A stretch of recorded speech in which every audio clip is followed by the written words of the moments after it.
April 14 சித்திரை 1 பிறக்குது.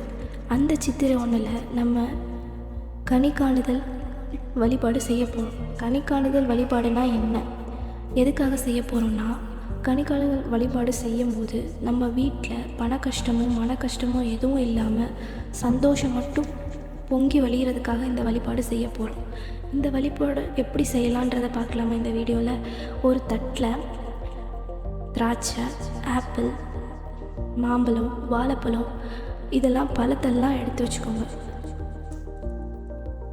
வீட்டில் எதுவும் இல்லாமல் இருந்தாலும் ஒரு எலுமிச்சம்பழமோ இல்லை வாழைப்பழமோ மட்டும் எடுத்து வச்சு கூட இந்த வழிபாடு செய்யலாம்.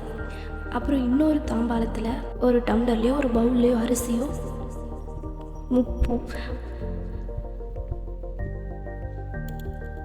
உப்பு, மங்களகரமான பொருள், வெத்தலை, பாக்கு, அப்புறம் மஞ்சள் கயிறு, கண்ணாடி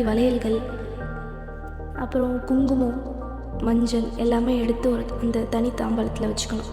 இன்னொரு தாம்பாளத்தில் தட்டு நிறைய காசு போட்டுட்டு இன்னொரு தாம்பாள தட்டு எடுத்து அதில் வீட்டில் இருக்க சில்லற காசு, வீட்டில் இருக்க நகை, எல்லா நகையும் வைக்கணும்னு அவசியம் இல்லை. எதுனா ஒரு சின்ன நகையோ இல்லை காயினோ இருக்கிறத எடுத்து வச்சுக்கலாம். இதெல்லாம் எதில் பார்க்க போகிறோன்னா, மெயினாகவே கண்ணாடி தான் யூஸ் பண்ண போகிறோம். என்கிட்ட இருந்தது குட்டி கண்ணாடி, அந்த கண்ணாடியை யூஸ் பண்ணிக்கிறேன்.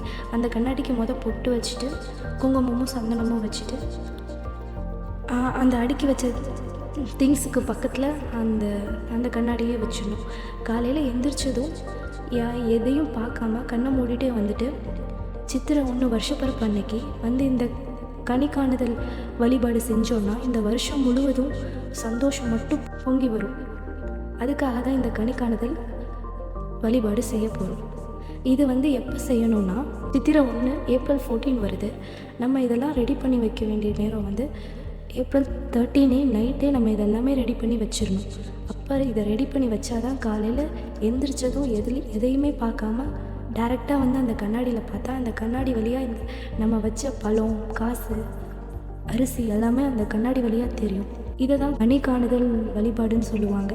இது செய்கிறனால நம்மளுக்கு சந்தோஷமே, இந்த ஆண்டு முழுவதும் சந்தோஷம் கிடைக்கும் அப்படின்னு முன்னோர்களோட வழிபாடு. அதையும் நம்ம தொடர்ந்து செய்யலாமே. Thank you for watching.